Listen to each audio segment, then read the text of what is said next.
అందరికీ నమస్కారం అండి. మా వీడియో వీక్షకులకు స్వాగతం. ఈ వీడియోను చివరి వరకు చూడండి. చాలా కొత్త మంచి విషయాలు తెలుస్తాయి.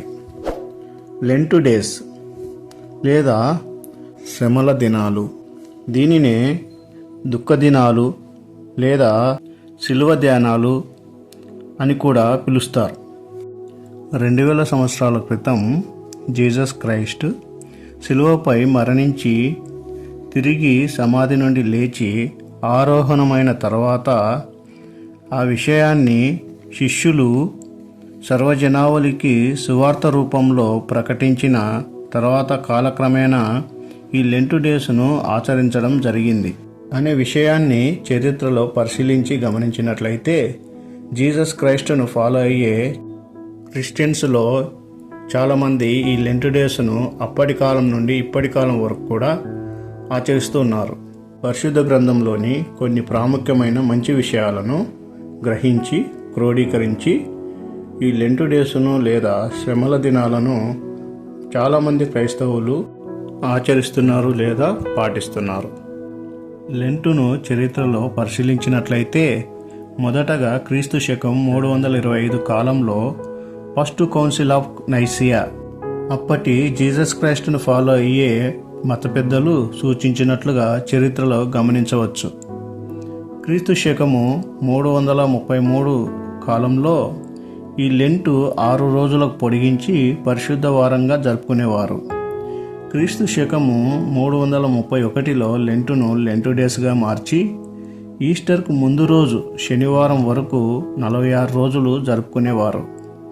కొద్ది కాలానికి వాటి మధ్యలో వచ్చే 6 ఆదివారాలను మినహాయించి మిగిలిన 40 రోజులు ఉపవాస దినాలుగా చేయడం ప్రారంభించారు.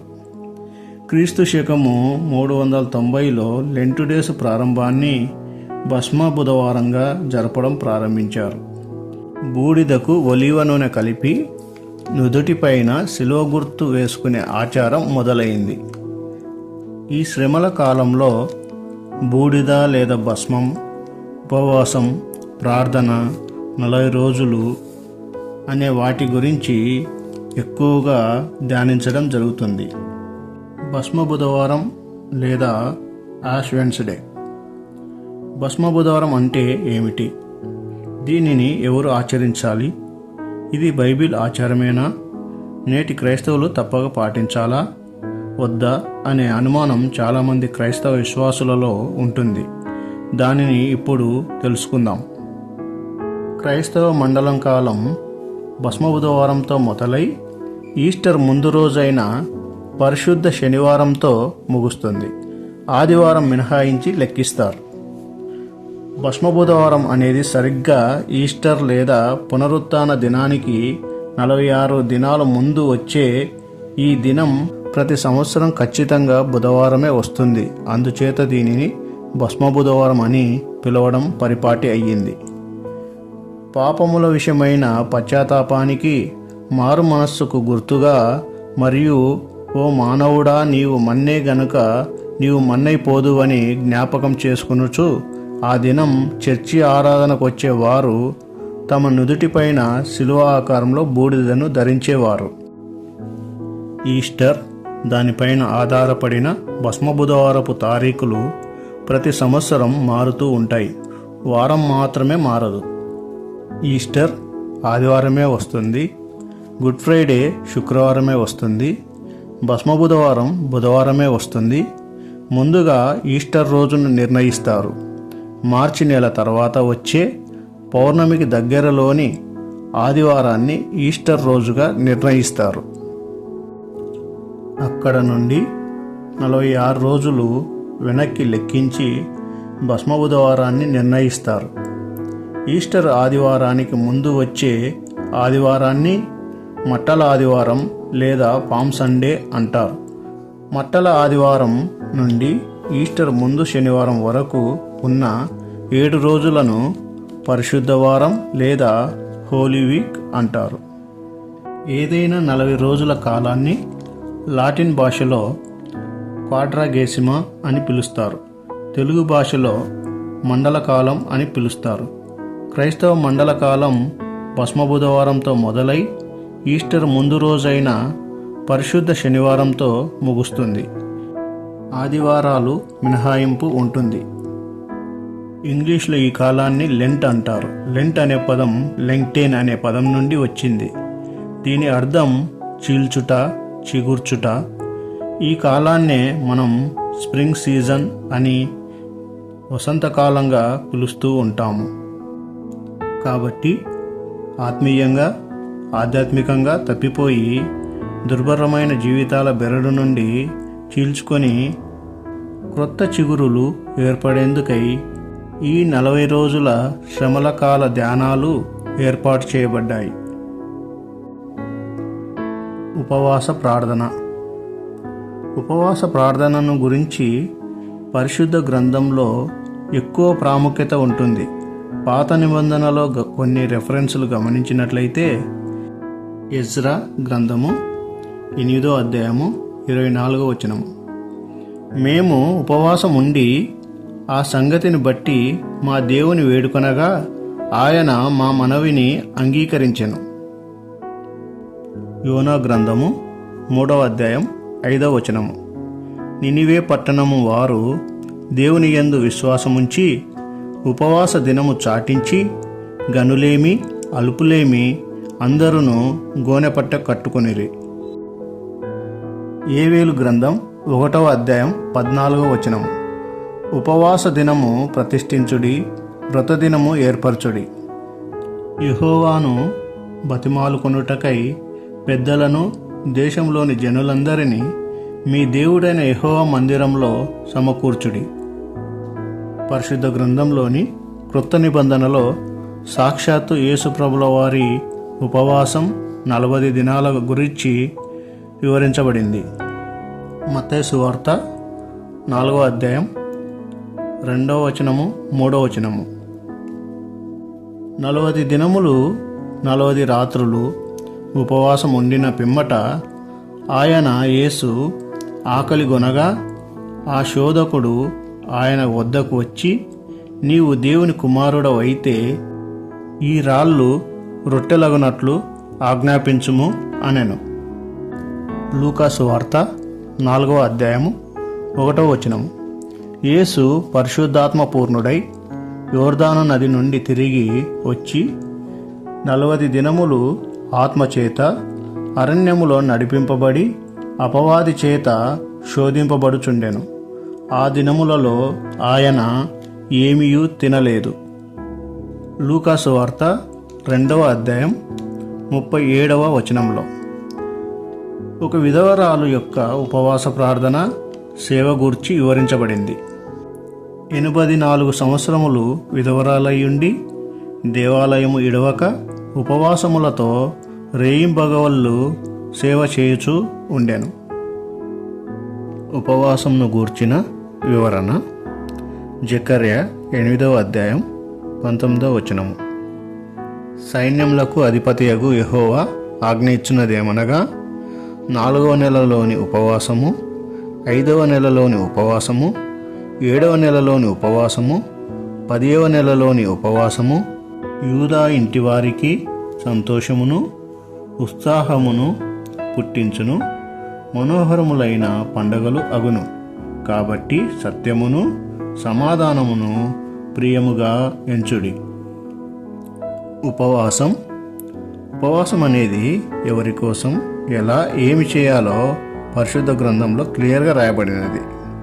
మత్తయి సువార్త 6వ అధ్యాయం 16వ వచనము, మీరు ఉపవాసం చేయునప్పుడు వేషధారుల వలె దుఃఖముఖములై ఉండకుడి, తాము ఉపవాసం చేయుచున్నట్టు మనుష్యులకు కనబడవలెనని వారు తమ ముఖములను వికారము చేసుకొందురు.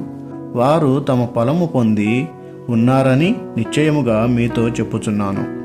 మత్తయి సువార్త 6వ అధ్యాయం 17వ వచనము, ఉపవాసం చేయుచున్నట్టు మనుష్యులకు కనబడవలెనని కాక రహస్యమందున్న నీ తండ్రికి కనబడవలెనని నీవు ఉపవాసము చేయునప్పుడు నీ తల అంటుకొని నీ ముఖము కడుగుకొనుము. 40 రోజులు లేదా 40 days. Why is Lent 40 days?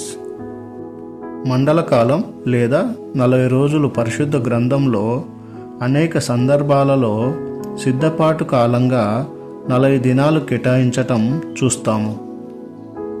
ఆదికాండము 7వ అధ్యాయము 17వ వచనము. నోహవు కాలంలో ఆ జలప్రవాహము 40 దినములు భూమి మీద నుండగా జలములు విస్తరించి ఓడను తేల చేసినందున అది భూమి మీద నుండి పైకి లేచెను.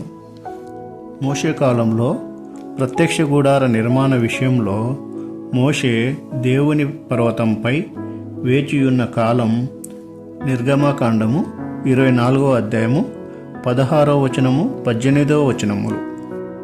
యెహోవా మహిమ సినాయి కొండ మీద నిలిచెను. మేఘము 6 దినములు దాన్ని కమ్ముకొనెను. 7వ దినమున ఆయన ఆ మేఘములో నుండి మోషేను పిలిచినప్పుడు మోషే ఆ మేఘములో ప్రవేశించి కొండ మీదికి ఎక్కెను. మోషే ఆ కొండ మీద రేయింబవళ్ళు 40 దినములు ఉండెను. ఏలియా కాలంలో ఏలియా దేవుని ప్రత్యక్షతను పొందుకోవడానికి చేసిన ప్రయాణ కాలం 40 దినాలు. మొదటి రాజుల గ్రంథము 19వ అధ్యాయము 8వ వచనము. ఏలియా లేచి భోజనం చేసి ఆ భోజనపు బలం చేత 40 రాత్రింబగళ్ళు ప్రయాణం చేసి దేవుని పర్వతమని పేరు పెట్టబడిన హోరేబునకు వచ్చెను. మత్తయి సువార్త 4వ అధ్యాయం 2వ 3వ వచనములు. 40 దినములు 40 రాత్రులు ఉపవాసం ఉండిన పిమ్మట ఆయన ఆకలిగొనగా ఆ శోధకుడు ఆయన యొద్దకు వచ్చి, నీవు దేవుని కుమారుడవైతే ఈ రాళ్ళు రొట్టెలగునట్లు ఆజ్ఞాపించుము అనెను. లూకా సువార్త 4వ అధ్యాయము 1వ వచనము.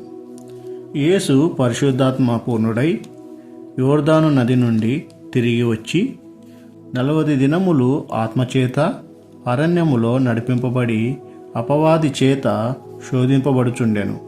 ఆ దినములలో ఆయన ఏమీయూ తినలేదు. ఒక విషయాన్ని గమనించినట్లయితే లెంట్ డేస్ లేదా శ్రమల దినాలను ఆచరించమని పరిశుద్ధ గ్రంథంలో ఎక్కడా ఆజ్ఞ కానీ ప్రస్తావన కానీ లేదు. కానీ ప్రార్థన, ఉపవాసం, దాన ధర్మాలు, సేవ అనేవి మంచి క్రియలుగా భావించి కొన్ని పాత పెద్ద క్రైస్తవ సంఘాల వారు మాత్రమే లెంట్ డేస్ను పాటిస్తూ ఉంటారు. ఈ లెంట్ డేస్ను ఎవరు ఎలా ప్రవేశపెట్టారో, ఏ ఉద్దేశంతో ప్రవేశపెట్టారో అనేది ప్రక్కన పెడితే ఈ 40 రోజులు కూడా చర్చికి వెళ్ళి దేవుని ఆరాధిస్తున్నాము కదా, ఆధ్యాత్మికంగా అభివృద్ధి చెందుతూ ఉన్నాం కదా అని అంటారు కొంతమంది. 40 దినములు ప్రార్థనలలో కూడుకుందురు, 40 దినములు ఉపవాసముతో ఉందురు. ఈ లెంట్ డేస్లో దేవుని సంబంధ విషయాలలో ఎక్కువ సమయం గడుపుతూ తగ్గింపు జీవితంతో కొందరు నిష్టగా తీర్మానం చేసుకుంటారు. మందు త్రాగను, సిగరెట్లు కాల్చను, సినిమాలు సీరియల్స్ చూడను, బూతులు మాట్లాడను, పార్టీలు చేసుకోను, మాంసం తినను, అలంకరణకు దూరం, పూలు పెట్టుకోకపోవడం, తెలుపు రంగు వస్త్రాలు మాత్రమే వేసుకుంటాము అని ఇలాంటి ఎన్నో గొప్ప గొప్ప తీర్మానాలు చేస్తూ ఉంటారు. ఇలాంటి తీర్మానాలు చేసుకుంటేనే పాపము విషయమై పశ్చాత్తాప మారు మనస్సు మనల్ని శుద్ధి చేయును అనేది కాదు. కానీ పరిశుద్ధ గ్రంథంలో అపోస్తలుడైన పౌలు హెబ్రీయులకు రాసిన పత్రిక 9వ అధ్యాయం 13-14 వచనములలో, ఏలయనగా మేకల యొక్కయు ఎడ్ల యొక్కయు రక్తమును మైలపడిన వారి మీద ఆవుదూడ బూడిద చల్లుటయు శరీర శుద్ధి కలుగునట్లు వారిని పరిశుద్ధపరిచిన ఎడల నిత్యుడగు ఆత్మ ద్వారా తన్ను తాను దేవునికి నిర్దోషినిగా అర్పించుకునిన క్రీస్తు యొక్క రక్తము నిర్జీవ క్రియలను విడిచి జీవము గల దేవుని సేవించుటకు మీ మనస్సాక్షిని ఎంతో ఎక్కువగా శుద్ధి చేయును.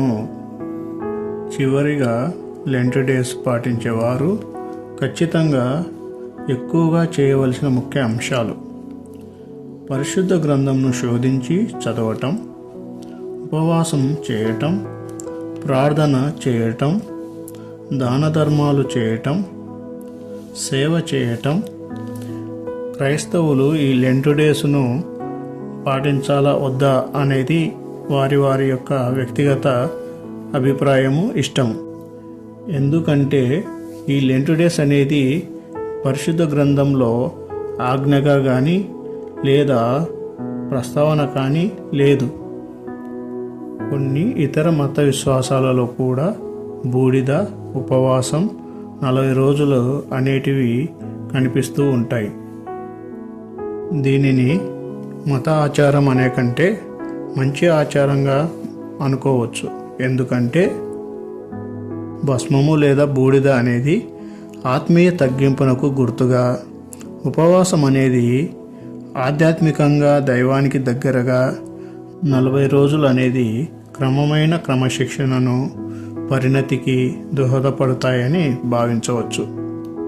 మీ అందరికీ దేవుని మహిమ కలుగునుగాక. ఆమెన్. మీకు ఈ వీడియో నచ్చినట్లయితే మరిన్ని క్రొత్త మంచి విషయాల కోసం లైక్, కామెంట్, షేర్ చేసి సబ్స్క్రైబ్ చేయండి. Thank you very much.